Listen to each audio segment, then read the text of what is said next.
What the fuck was that, Alexander Hernandez? I predicted Alexander Hernandez to win in his fight last night at UFC on ESPN for San Antonio Dos Anjos versus Edwards.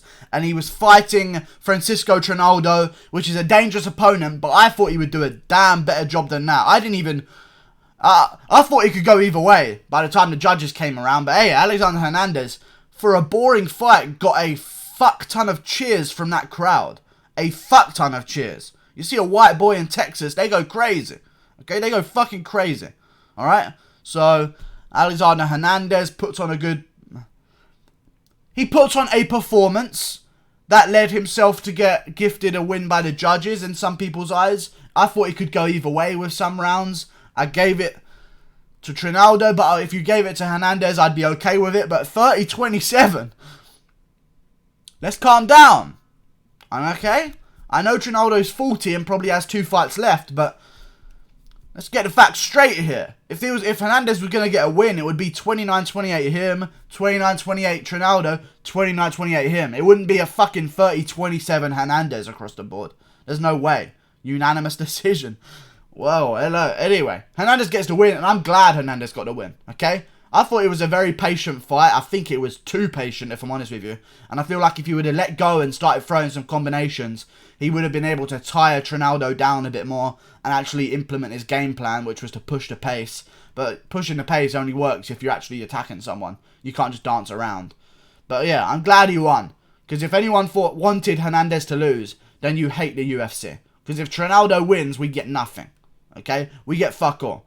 But if Hernandez wins, now I'm interested. Okay? Now I'm interested. And I'd like to see him versus I have no fucking idea who. Because I just matched up Dan Hooker with Charles Oliveira. But Dan Hooker versus Hernandez, that's a good fight as well. I wouldn't mind seeing that fight. And both guys need to string together 2 wins in a row before they are allowed that jump in the division. But maybe we see what happens with Paul Felder and Edson Barboza. And maybe we give Alexander Hernandez the loser of that fight. So if it's Edson Barboza, we give him to Hernandez. If it's Paul Felder, we give him to Hernandez. Yeah, that would be a good fight for Hernandez. Get him just moving a bit more slowly up those rankings. Don't throw him to a guy like Cerrone, who's ranked number 4 at the moment. You know, he's learned from that lesson. I feel like he's come back. It was a weird decision, but I don't mind that it went to Hernandez. I'm glad it went to Hernandez. He got cheers from the crowd. It was a boring fight, yes, but so was his fight against Aubin Mercier. If he doesn't find a knockout early, he's going to have that fight. You know what I'm saying? Expect that fight from Hernandez. But a good performance. And he's active, which I like. Which I do like. I really like that he's active. He came off a KO loss at the start of the year. You know, he didn't sit out for a year and be like fucking sorry for himself and that. He shaved his fucking head, which I'm a fan of. Came back in there 6 months later and got the job done, I guess. So there's only so much you can say about him. They were throwing good exchanges. I did feel like Trinaldo was landing the bigger shots. But I also feel like Trinaldo's shots weren't quite landing. You know, Hernandez would land a good shot to the body coming in. And Trinaldo's shot was sort of glance off the shoulder as Hernandez is going back. Like, Trinaldo would throw a flying knee now and again. And it would sort of land on the arms. And then Hernandez would fire a shot back and sort of pop Trinaldo's head back a bit. You know, it's just, I think it's just little technical stuff like that, which is why the judges gave it to Hernandez. Also, it looked like Hernandez was winning the way he was moving. You know, he's doing all this stuff. So listen, when nothing's happening in a fight, the weirdo shines the best. Okay? Who's everyone looking at when it's at Trinaldo versus Hernandez? Who are the judges looking at? Are they looking at the guy who's fucking TJ Dillashaw-ing it around the ring? Fucking faking it now and again, faking takedowns, coming in double jab for a feint? Or are they looking at Trinaldo who's...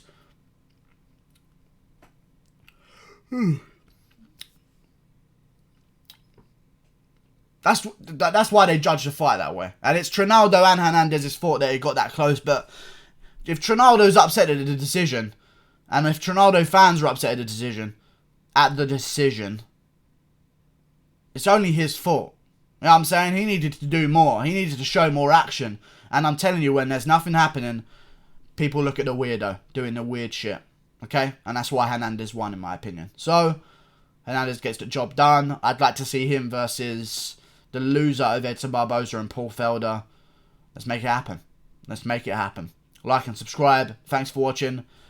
It's good to have Hernandez back. He's good on the mic. He's better for the UFC. He's young. He's talented. You know, he's got a fan base by the sounds of the fucking crowd. So yeah, like and subscribe. Click that button right there. Goodbye.